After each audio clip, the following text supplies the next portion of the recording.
안녕하세요. 오늘의 사연입니다. 구독과 좋아요 한 번씩 부탁드릴게요. 바로 사연 시작하겠습니다. 제 이름은 마지영이고 30대의 4살 연상의 남편 김문경과 결혼한 지 3년째예요. 아직 아이는 없고 둘만의 시간을 보내고 있어요. 결혼 초에 남편은 매우 다정다감하고 집안일도 솔선수범하는 사람이었어요. 저도 결혼 후에 직장을 그만두지 않았기 때문에 바쁠 때는 야근도 하고 집안일을 소홀히 할 때도 있었어요. 그럴 때면 남편이 자기가 저녁을 준비해두겠다며 식사 준비부터 청소까지 완벽하게 해준 날도 있었어요. 하지만 그 생활도 오래가지 못했어요. 어느 날부터 제가 야근을 하고 돌아오면 왜 이렇게 늦냐며 밥은 언제 준비되냐며 손가락 까딱 안 하고 소파에 누워서 저에게 명령하기 시작했기 때문이죠. 제가 오늘은 야근으로 늦을 거니까 저녁은 알아서 좀 챙겨 먹으라고 해도 피곤하게 나보고 직접 밥을 차려 먹으라는 거야? 라며 비아냥거렸어요. 어쩔 수 없이 제가 야근으로 늦게 퇴근할 때는 냉장고에 저녁을 미리 만들어 놓기로 했어요. 가장 바쁜 아침 시간에 저녁 준비까지 한다는 게 솔직히 힘들었지만 남편과 싸우는 게 시간 낭비라는 생각이 들어 그냥 준비해 주기로 한 거죠. 한참 바쁜 시기를 지나 정상 업무에 복귀하고 날씨가 좋아지면서 저는 자전거로 출퇴근을 하기로 했어요. 그리고 자전거를 탈 때도 헬멧을 써야 하는 의무가 생겼기 때문에 예쁜 헬멧도 준비했어요. 자전거도 제가 좋아하는 걸로 제 돈으로 샀기 때문에 남편이 불만을 가질 이유는 없다고 생각했어요. 남편은 자전거 타고 아침부터 체력 소모하는 게 바보 같다고 생각할 게 뻔하지만 제 기초 체력이 너무 약해서 자전거를 타며 기초 체력도 키우고 오히려 아침부터 10,000원 지하철을 타는 게 훨씬 더 체력 소모가 심한 것 같았어요. 사람마다 가치관이 다르기 때문에 억지로 남편을 자전거 출퇴근에 끌어들일 생각은 조금도 없었어요. 그렇게 자전거 출퇴근이 시작되었고 나름대로 편안한 출퇴근을 했어요. 그런데 어느 날 퇴근길이에요. 평소보다 도로가 더 혼잡했고 그에 따라 운전하는 사람들도 짜증이 났을 거예요. 난폭한 운전을 하는 차들이 너무 많았어요. 그런 와중에 저는 조심스럽게 자전거를 타고 있었는데 제가 교차로에서 직진하려고 하는 곳에서 큰 트럭이 갑자기 좌회전하려고 하는 거예요. 멈추지 않은 트럭의 좌회전에 휘말려서 자전거가 통째로 날아가 버렸어요. 나는 이제 어떻게 되는 건가? 그게 사고 직후에 기억나는 제 감정의 전부였어요. 멀리서 구급차 사이렌 소리가 들렸던 것 같은 기억은 있었지만 눈을 떴을 때 눈에 들어온 건 낯선 새하얀 천장이었어요. 가장 먼저 말을 걸은 건 친정엄마였어요.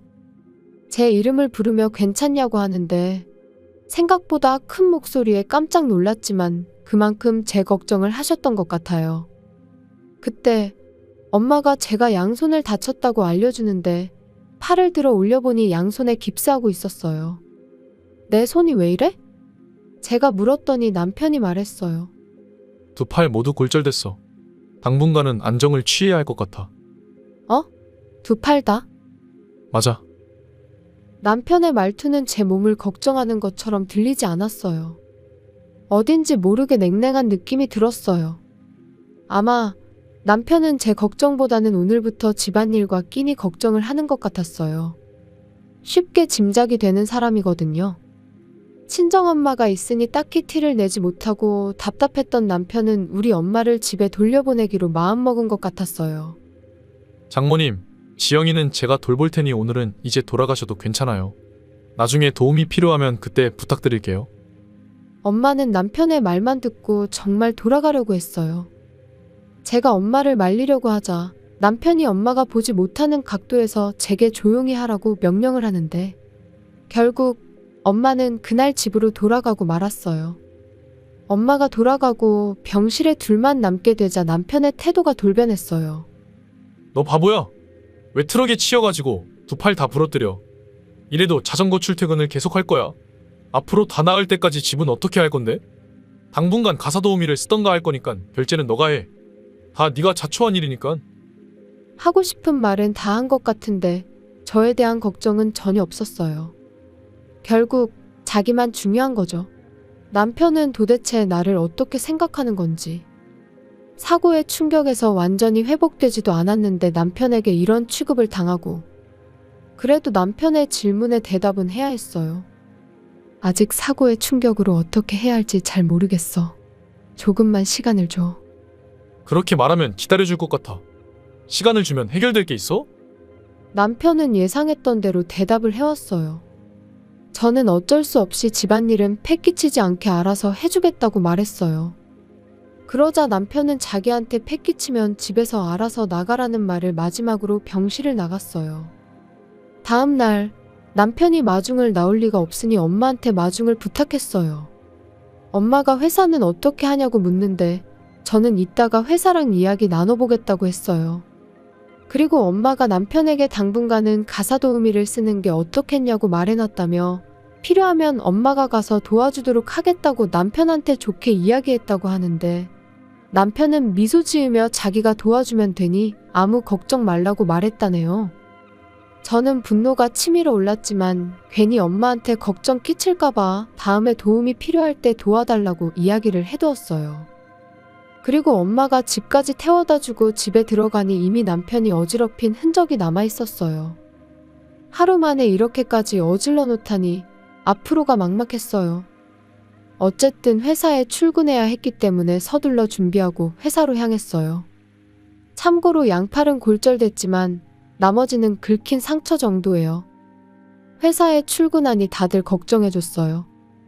역시 보통은 이렇게 걱정해주는 게 정상인데 남편은 도대체 나를 어떻게 생각하는지 새삼 깨달았어요. 결국 저만 할 수 있는 업무가 있을 때만 출근하고 나머지는 재택근무로 일하기로 했어요. 상사가 잘 설득해준 덕분이죠. 조금만 업무 인수인계를 하고 집으로 돌아왔어요. 집에 도착해서 남편이 어지럽힌 것부터 정리하는 게 급선무였어요. 하지만 깁스를 하고 있기 때문에 물과 관련된 건 할 수 없어요. 깁스가 이렇게 불편한 건지 태어나서 처음 겪어봤네요. 어쩔 수 없이 설거지는 포기했어요. 남편이 집안일을 도와주기로 했다고 엄마한테 말했다고 하니 남편이 돌아오기를 기다렸어요.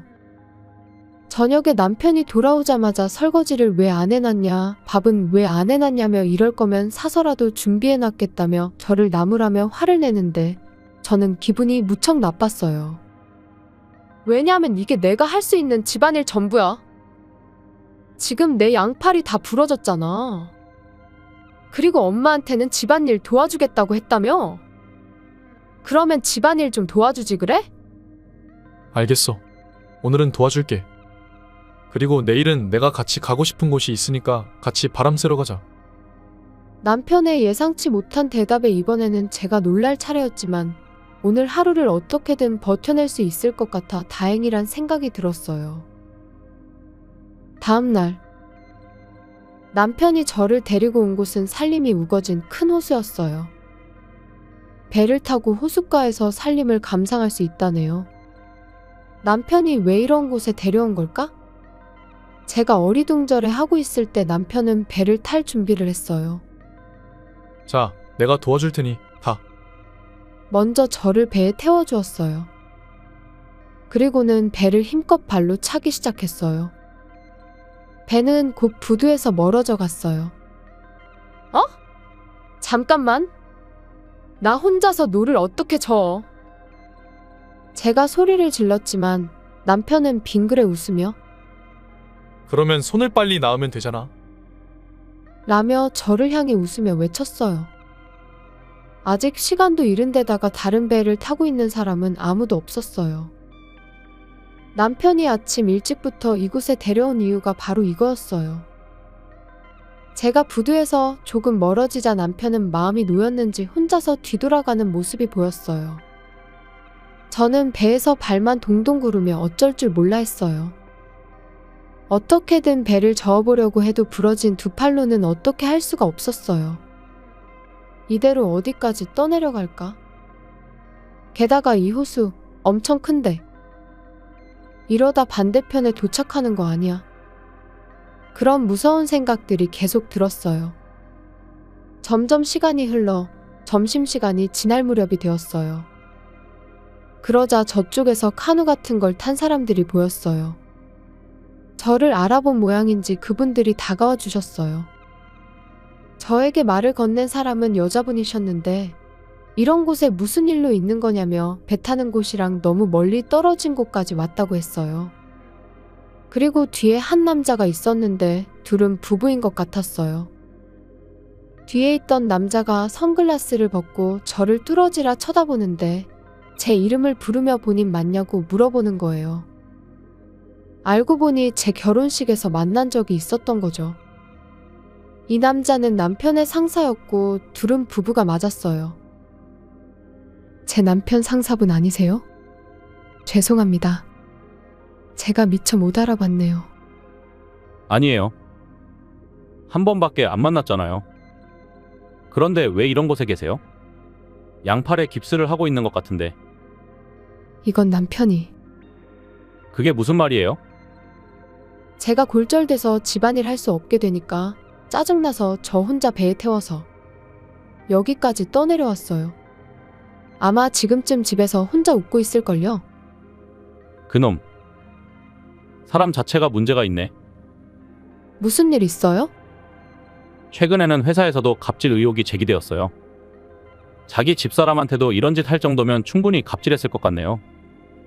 자, 그보다 우선 여기서 무사히 돌아가는 게 우선이에요. 나머진 그 다음 생각하죠. 그 후 어떻게든 배를 끌고 저는 지상으로 돌아올 수 있었어요. 그리고 가까운 곳에 살고 있는 직장 상사분 집으로 가게 되었고 집에는 돌아갈 엄두가 안 나 친정집으로 향했어요. 너무 많은 도움을 받았기 때문에 나중에 보답하고 싶다고 했더니 남편의 본 모습을 알 수 있었던 것만으로도 충분하다고 하더군요.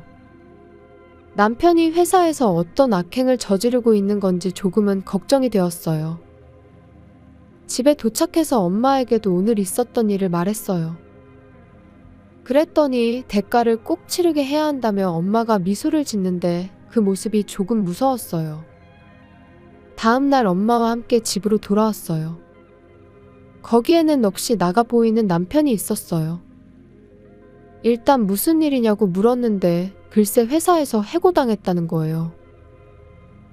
회사에서의 갑질과 행실이 책임 있는 위치와 걸맞지 않다는 이유였다네요. 해고를 당한 게 분한지 쓰레기통을 발로 차며 저에게 위협적인 모습을 보이길래 저는 준비해간 이혼 신고서를 내밀었어요. 더 이상 당신과 살 수 없어. 어제 일은 당신 상사분께서 증언해 줄 거고 그동안 당신이 한 폭언도 여러 번 녹음해 놨으니 발뺌할 생각하지 마. 그때 엄마도 입을 열었어요. 김서방 어떻게 우리 딸한테 이렇게 고통을 줄 수 있어? 절대 용서할 생각 없으니 각오하는 게 좋을 거야. 이렇게 다들 배신하는 거야? 이혼 안 해줄 거야. 지옥 밑바닥까지 함께 데려갈 거야. 너 같은 놈이랑 같이 지옥에 떨어질 것 같아. 지옥은 당신 혼자 가. 이혼하지 않겠다고 하면 변호사 구할 거니까. 쓸데없이 힘 안 쓰는 게 좋을 거야. 남편이 시끄럽다며 욕지거리 하는데 더 이상 이야기할 수 없을 것 같아서 엄마와 함께 친정으로 돌아왔어요. 얼마 후 남편과의 이혼은 좀처럼 진행되지 않았지만 증거가 충분해서 어떻게든 이혼을 성사시킬 수 있었어요. 물론 위자료도 제가 요구한 금액을 전액 일시불로 받았고요. 그 후 근무하던 회사 부하 직원들에게 고소도 당했다고 해요. 평소에 인격모독적인 발언을 많이 했던 결과죠. 전 남편은 재취업도 못하고 지금은 일용직 일을 하며 하루하루를 살아가고 있다네요. 한편 저는 양팔 골절이 드디어 완치돼서 직장에 복귀했어요. 그리고 오랜만에 혼자 사는 생활도 만끽하고 있고요. 이토록 혼자가 편한 걸 알았다면 진작 이혼할 걸 싶은 생각도 들어요. 연애나 재혼은 당분간 생각 없고 혼자만의 여유를 충분히 즐기며 지내려고 합니다. 시청해주셔서 감사합니다. 그럼 다음 영상에서 다시 뵙겠습니다.